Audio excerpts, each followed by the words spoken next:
θέμα μας είναι ο σακχαρώδης διαβήτης. Σε γενικές γραμμές, με απλά λόγια, πώς αντιλαμβανόμαστε το τι σημαίνει σακχαρώδης διαβήτης. Είναι μια χρόνια πάθηση καταρχήν.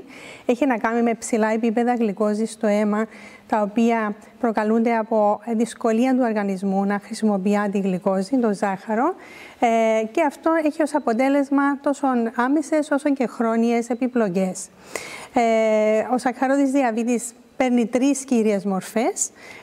Το σακχαρώδη διαβήτη τύπου 1 και τύπου 2, οι οποίοι έχουν αρκετές ομοιότητες αλλά και διαφορές, όπως θα δούμε, και κάτι εντελώς διαφορετικό, μια εντελώς διαφορετική οντότητα, ο σακχαρώδης διαβήτης κύησης.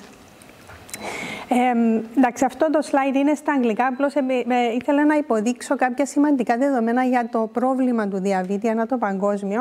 Δεδομένα από τη Διεθνή Ομοσπονδία Διαβήτη μας λένε ότι 1 στους 10 ενήλικες έχουν διαβήτη. Οι μισοί από αυτούς δεν το γνωρίζουν.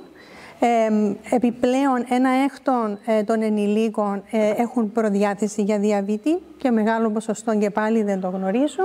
Και 1 στα 6 νεογνά γεννιούνται από μητέρες που είχαν υπεργλυκαιμία, ψηλά επίπεδα γλυκόζης κατά τη διάρκεια της εγκυμοσύνης.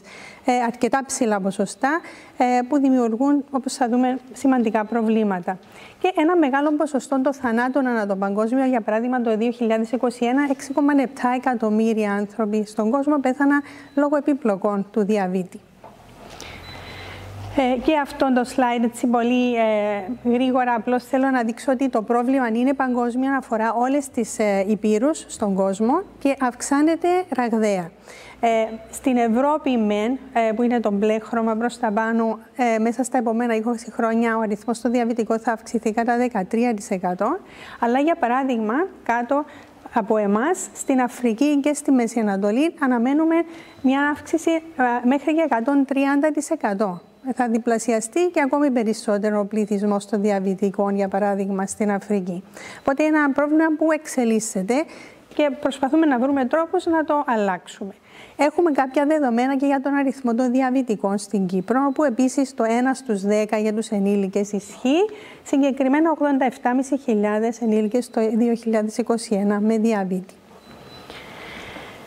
Τι προκαλεί όμως το διαβήτη? Έχουμε κάποιους παράγοντες που αυξάνουν την πιθανότητά μας. Για τον τύπου 1 διαβήτη παίζει ρόλο η κληρονομικότητα, αλλά συνήθως χρειάζεται και μια αφορμή, ένα trigger που θα φέρει αυτή την κληρονομικότητα στην επιφάνεια. Η αφορμή αυτή μπορεί να είναι μια απλή ίωση, έναν απότομο στρες, το οποίο οδηγεί σε ξαφνική δυσλειτουργία των κυττάρων που παράγουν ινσουλίνη στο πάγκρεας. Σε αντίθεση με αυτό, ο σακχαρώδης διαβήτης τύπου 2, πέραν της κληρονομικότητας που είναι πολύ σημαντική, περιβαλλοντικοί παράγοντες, τρόπος ζωής, καθιστική ζωή, έλλειψη σωματικής άσκησης, ο τρόπος με τον οποίο τρώμε παίζουν σημαντικό ρόλο για να το προωθήσουν αυτή την προδιάθεση να έρθει στην επιφάνεια. Οι παράγοντες κινδύνου, ειδικά για το σακχαρώδη διαβήτη, είναι πολύ συγκεκριμένοι και όταν ο προσωπικός γιατρός, ο ειδικός γιατρός παίρνει ιστορικό σε κάποιον άτομο στην πρώτη επίσκεψη, πρέπει να αξιολογεί το ρίσκο του ασθενούς για να αποκτήσει διαβήτη τύπου 2. Αυτά είναι άτομα που έχουν αυξημένο κεντρικό βάρος, ιστορικό προδιάθεσης για διαβήτη, ιστορικό πολυκυστικών οθικών στις γυναίκες, που είναι επίσης πολύ συχνό πρόβλημα, ιστορικό διαβήτη στην κύηση, όπως θα δούμε σε λίγο, και οικογενειακών ιστορικών τύπου 2 διαβήτη. Οπότε υπάρχουν ξεκάθαρες κατηγορίες ασθενών που πρέπει να έχουμε έννοια για την πιθανότητα να αποκτήσουν διαβήτη μελλοντικά. Ο τρόπος διάγνωσης. Υπάρχουν 3 εξετάσεις που μπορούμε να χρησιμοποιήσουμε. Η απλή μέτρηση ζαχάρου στο αίμα νηστική, όπως και η μέτρηση που έκαναν οι φοιτητές μας έξω με το μετρητή ζαχάρου σε φάση νηστείας, θα μπορούσε να χρησιμοποιηθεί ως ένα μέτρο για να αξιολογήσουμε την πιθανότητα διαβήτη τύπου 2 ή και τύπου 1. Μια εξέταση που μπορεί να έχετε επίσης ακούσει λέγεται καμπύλη ανοχής γλυκόζης, όπου ο ασθενής του δίνουν στο χημείο να καταναλώσει συγκεκριμένη ποσότητα υγρού με γλυκόζη και αξιολογούν το ζάχαρο του πριν και 2 ώρες μετά τη λήψη του υγρού. Και μια ανάλυση που θα γνωρίζουν οι διαβητικοί αν υπάρχουν στο κοινό, η γλυκοζηλιωμένη αιμοσφαιρίνη, που αξιολογεί κυρίως και την ρύθμιση, πόσο καλή είναι στο ζάχαρο. Τα συμπτώματα. Τα συμπτώματα διαφέρουν ανάλογα με το κατά πόσο θα αποκτήσουμε διαβήτη τύπου 1 ή τύπου 2. Ίσως όχι τόσο τα συμπτώματα, αλλά ο χρόνος μέσα στον οποίο παρουσιάζονται. Η τύπου 1 διαβητική, πέραν του ότι ηλικιακά είναι νεαρότερα άτομα, παιδιά, έφηβοι, νεαροί ενήλικες, έχουν ένα πολύ στενό, πολύ γρήγορο ιστορικό, λίγων ημερών ή εβδομάδων, όπου μπορεί να έχουν έντονη δίψα, στεγνό στόμα, συχνοουρία, απότομη απώλεια βάρους παρά το ότι έχουν αυξημένη όρεξη, βλέπουν θολά και μπορεί να αποκτούν λοιμώξεις, είτε μύκητες είτε ουρολοιμώξεις.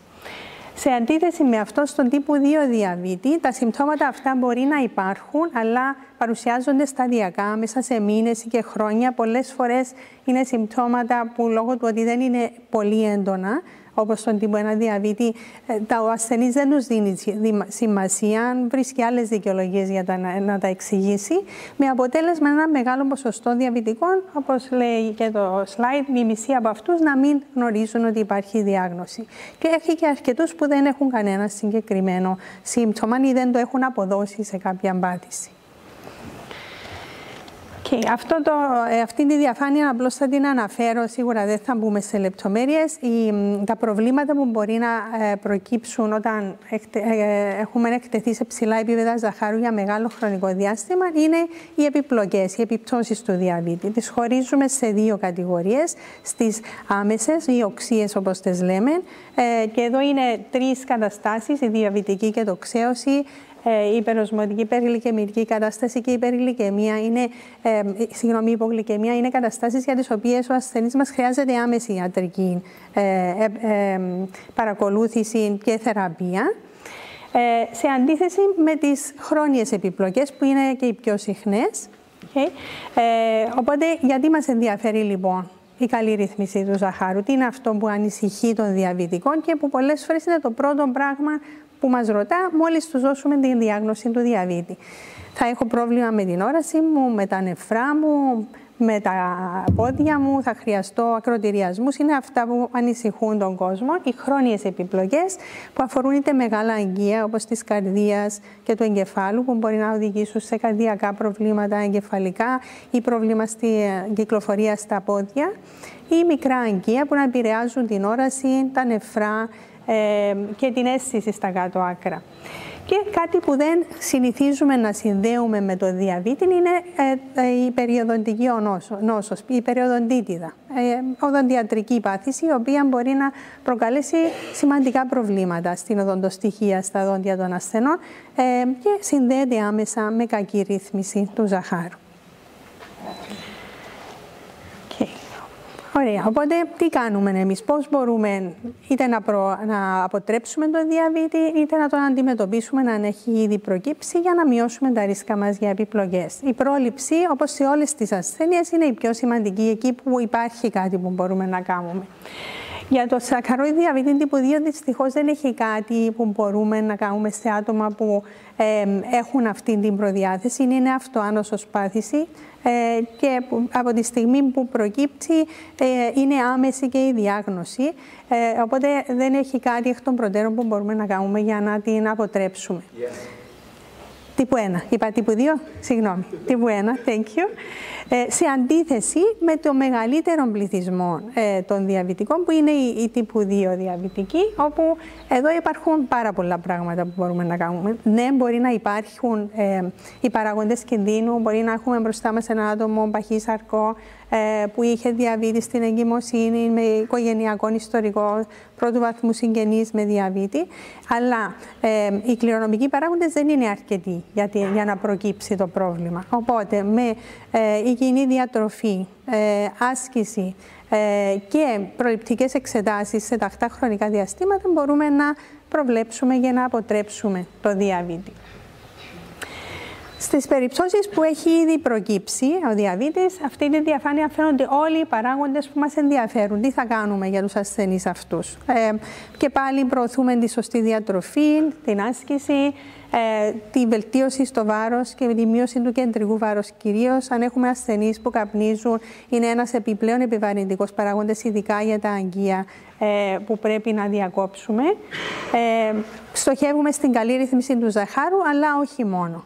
Εξίσου σημαντική στο διαβητικό ασθενή είναι η ρύθμιση της πίεσης, η ρύθμιση της ψηλής χολυστερόλης ή των τριγλυκεριδίων αν υπάρχουν και οι συχνές εξετάσεις για πιθανές επιπλοκές. Μια από τις εξετάσεις που είναι καλό να γίνονται τουλάχιστον μια φορά το χρόνο είναι η εξέταση των ποδιών, είτε για την κυκλοφορία, για την αίσθηση στα πόδια, για την ύπαρξη κάλλων, αν είναι πολύ ξηρό το δέρμα και σκάζει εύκολα, όλα αυτά αποτελούν παράγοντες κινδύνου που μπορεί να οδηγήσουν σε επιπλοκές.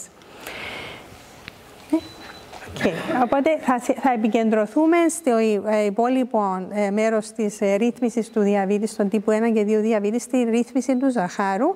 Απλώς ήθελα να αναφέρω ότι σίγουρα όλα αυτά που ανέφερα δεν μπορεί να τα καλύψει έναν άτομο. Δηλαδή, εκτός από τον ίδιο τον ασθενή που έχει κεντρικό ρόλο στην αντιμετώπιση του προβλήματος του, ο επαγγελματίας υγείας, είτε είναι προσωπικός γιατρός είτε ειδικός σε σχέση με το διαβήτη, δεν είναι αρκετός για να καλύψει όλες αυτές τις ανάγκες του διαβητικού. Η αντιμετώπιση είναι διεπιστημονική, δηλαδή χρειάζονται διάφορα άτομα εδώ. Και ο κλινικός διαιτολόγος έχει ρόλο και ο ποδολόγος, ο οφθαλμίατρος, αν έχουν προκύψει προβλήματα με τα μάτια, ο νεφρολόγος. Και είναι σημαντικό να υπάρχει συνεννόηση μεταξύ όλων αυτών των ειδικοτήτων, διότι ειδικά όταν προκύψει ανάγκη για είτε επεμβάσεις είτε προσθήκη φαρμάκων, υπάρχουν αλληλεπιδράσεις μεταξύ οργάνων, πράγματα που πρέπει να αποφύγουμε και πρέπει να συνεννοούμαστε όλοι μεταξύ μας. Στον τύπου 1 διαβήτη, πέραν της διατροφής και της άσκησης που ισχύει σε οποιοδήποτε άτομο έχει είτε διαβήτη, είτε παχυσαρκία, είτε αργό μεταβολισμό, η φαρμακευτική αγωγή που ενδείκνυται λόγω του ότι προκύπτει ο τύπου 1 διαβήτης λόγω μειωμένης ή καθόλου παραγωγής ινσουλίνης από τον ασθενή, είναι καθαρά η αναπλήρωση με ινσουλίνη. Μέχρι κάποια χρόνια ο τρόπος χορήγησης της ινσουλίνης ήταν με προγεμισμένες πέννες ινσουλίνης, που είναι η φωτογραφία στα αριστερά. Οι ενέσεις που χρειαζόταν ο ασθενής ήταν τουλάχιστον 4 καθημερινά. Ενώ πιο πρόσφατα κινούμαστε στον τύπου 1 διαβήτη στη χρήση καινούριας τεχνολογίας, τις λεγόμενες αντλίες ινσουλίνης, που μπορεί να είναι είτε όπως η εικόνα μας η πρώτη στα αριστερά, ένα σχετικά μεγάλο μηχανάκι όπου βρίσκεται η ινσουλίνη και αποτελεί ένα κομπιουτεράκι για τη χορήγηση της μέσω ενός πλαστικού καθετήρα. Ή πιο πρόσφατα, κάτι που έχει αποδείξει ότι είναι το gold standard, δηλαδή το ιδανικότερο στον τύπο 1 διαβήτη, είναι οι αυτοκόλλητες αντλίες. Πολύ μικρά επιδέματα που βάλει ο ασθενής στην περιοχή της κοιλιάς με ένα πλαστικό σωληνάκι στο πίσω μέρος, μέσω του οποίου χορηγείται η ινσουλίνη στους ασθενείς μας. Αποτελεί και κομπιούτερ, εκτός από ότι είναι και η αποθήκευση ινσουλίνης στο συγκεκριμένο επίθεμα, και μέσω Bluetooth, πάλι τεχνολογίας, είτε με ειδικό μετρητή, είτε με το ίδιο το κινητό τηλέφωνο του ασθενούς, μπορεί να καθορίζει τη χορήγηση της ινσουλίνης. Οπότε έχουμε τεράστια εξέλιξη στην τεχνολογία όσον αφορά τον τύπου 1 διαβήτη. Μαζί με την χορήγηση της ινσουλίνης, οι ασθενείς μας πρέπει να μετρούν τη γλυκόζη τους, δηλαδή πρέπει να ξέρουν πού βρίσκονται τα επίπεδα της γλυκόζης, είτε σε φάση που είναι νηστική, είτε μετά από τα γεύματα, ούτως ώστε να γίνονται οι σωστές ρυθμίσεις για τη δοσολογία της ινσουλίνης που χρειάζεται.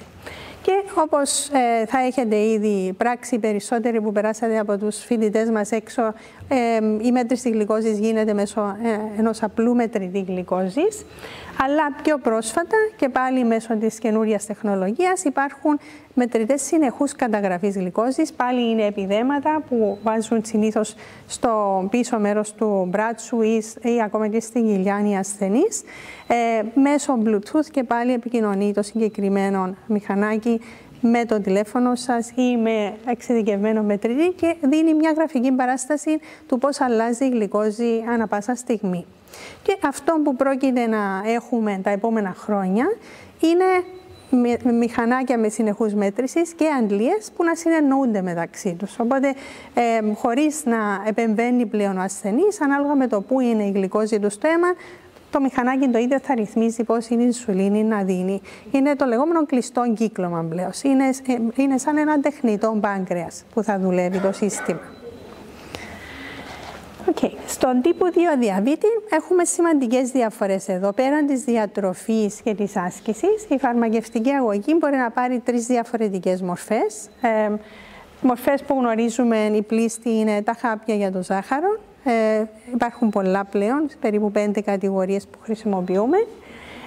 Σε περιπτώσεις όπου παρά την χρήση αντιδιαβητικών χαπιών δεν είναι επαρκής η ρύθμιση του ζαχάρου, μπορεί να προσθεθεί ινσουλίνη με τον ίδιο τρόπο όπως και στο τύπου 1 διαβήτη. Αλλά κάτι επίσης καινούριο είναι οι ενέσεις που δρούν ως μέσω βελτίωσης της παραγωγής ινσουλίνης από τον ίδιο τον ασθενή. Γι' αυτό υπάρχουν 2 είδη ενέσεων στο διαβήτη τύπου 2, η ινσουλίνη και οι λεγόμενοι GLP-1 αγωνιστές, φάρμακα που προωθούν τη δική μας παραγωγή ινσουλίνης. Και έχουν πολλά άλλα ωφέλη, όπως θα δούμε σε λίγο.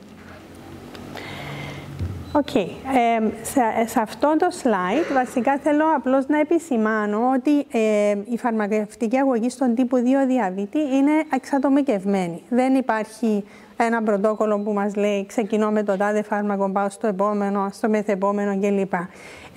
Η επιλογή του φαρμάκου, και πάλι με επίκεντρο τον ασθενή, εξαρτάται το τι είναι το καταλληλότερο για το συγκεκριμένο ασθενή. Θα σας δώσω μερικά παραδείγματα. Για παράδειγμα, αν έχουμε έναν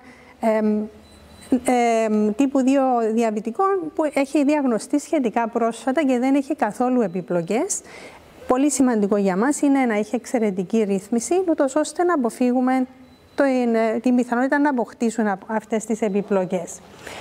Άλλη περίπτωση, αν έχουμε ένα άτομο μεγάλης ηλικίας, το οποίο ζει μόνον του και πιθανώς να έχει ήδη κάποιες επιπλοκές, γιατί έχει διαβήτη εδώ και 30 χρόνια, πιο σημαντικό για αυτόν τον ασθενή είναι να του δίνουμε σκευάσματα τα οποία δεν θα του προκαλούν υπογλυκαιμίες. Διότι το χειρότερο που θα μπορούσε να του συμβεί δεν είναι το να χειροτερεύσει λίγο η νεφρική του λειτουργία, θα είναι να πάθει μια υπογλυκαιμία ενώ είναι μόνος του στο σπίτι. Οπότε γι' αυτό λέμε εξατομικεύεται η επιλογή ανάλογα με τον ασθενή. Επίσης, λαμβάνοντας υπόψη τα καινούργια φάρμακα που έχουμε προς χρήση, σημαντικό ρόλο παίζει το κατά πόσο ο ασθενής μας πρέπει να χάσει σημαντικό βάρος. Αν έχει νοσογόνο παχυσαρκία, πολύ ψηλά επίπεδα βάρους, τότε επιλέγουμε και πάλι συγκεκριμένα σκευάσματα που βοηθούν και την απώλεια βάρους. Και αν συνυπάρχουν επιπλοκές όπως προβλήματα με την καρδία, τα νεφρά ή την νεφρική λειτουργία, και πάλι καινούργια φάρμακα που μπορούμε να χρησιμοποιήσουμε είτε ενέσιμα είτε σε χάπια, μειώνουν την προοδευτικότητα των προβλημάτων αυτών. Οπότε χρειάζεται ιδιαίτερη σκέψη όταν επιλέγουμε είτε το πρώτο φάρμακο στο διαβήτη, είτε το δεύτερο, είτε και το τρίτο, ή πότε να αφαιρέσουμε κάποια από αυτά αν ήδη προκαλούν προβλήματα όπως υπογλυκαιμίες. Πέραν της φαρμακευτικής αγωγής και στους 2 τύπους διαβήτη, εκτός από τις αναλύσεις τις οποίες αξιολογούμε τη ρύθμιση του ζαχάρου, τα επίπεδα της χολυστερόλης, τις μετρήσεις που κάνουμε στο ιατρείο μας, πρέπει να αξιολογούμε και για το κατά πόσο έχουν προκύψει επιπλοκές. Οπότε, μία φορά το χρόνο, οι ασθενείς πρέπει να επισκέπτονται οφθαλμίατρο για εξειδικευμένη εξέταση ματιών, λέγεται βυθοσκόπηση, όπου κοιτάζουμε αν έχουν επηρεαστεί τα αγγεία στο πίσω μέρος του ματιού. Πρέπει να εξετάζονται είτε από τον προσωπικό γιατρό είτε από τον ειδικό γιατρό για επιπλοκές στα πόδια, την κυκλοφορία στα κάτω άκρα, την αίσθηση στα κάτω άκρα. Σημαντική επίσκεψη σε οδοντίατρο επίσης. Και υπάρχουν εξετάσεις αίματος και ούρων που αφορούν τη λειτουργία των νεφρών και πάλι στα πλαίσια της χρονιαίας εξέτασης για το διαβήτη. Οπότε, ο σακχαρώδης διαβήτης στην εγκυμοσύνη είναι όταν τα ψηλά επίπεδα γλυκόζης προκύψουν ή πρωτοδιαγνώσκονται, δηλαδή η πρώτη φορά το εντοπίζουμε όταν η κοπέλα είναι ήδη έγκυος.